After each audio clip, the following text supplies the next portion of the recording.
My plant journey started in my parents' backyard. I just graduated from Tufts University in 2014 and was coming off a collegiate baseball career and a personal trainer. And I just wanted to do something around the house that was healthy, something that would promote my well-being. So my mom suggested, hey, why don't you start a garden? And I hadn't done this since I was maybe like 10 years old. We maybe did tomatoes one summer.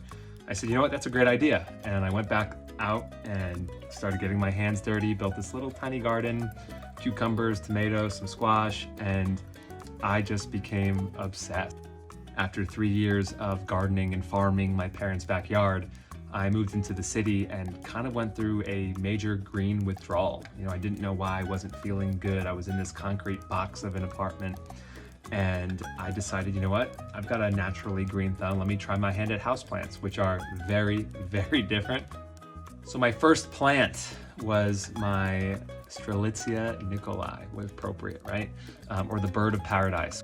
The first plant I brought into the apartment, and I get it. It's about maybe 5 feet tall or so. Put it in my big south-facing window, and it just took off. Seeing those leaves unfurl, I mean, I love any new leaf that's unfurling, but seeing that scroll come up and then kind of unfurl itself, it was just the most amazing experience to me. I was like, oh my God, are you seeing this? Like, this is unbelievable. About 65 plants later, Farmer Nick was born, and that is my full-time career right now.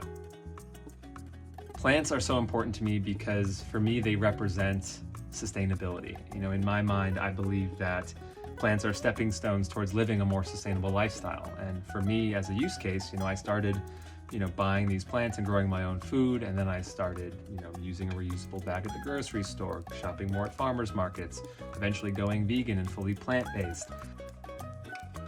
So for me, plants represent that connection with the earth that a lot of us are missing in our day-to-day lives. And they're like superheroes. They are helping us 24/7 behind the scenes, staying healthy, removing toxins from the air, enhancing our creativity and positivity, and reducing things like stress, which are so prevalent in our very fast-paced lives right now.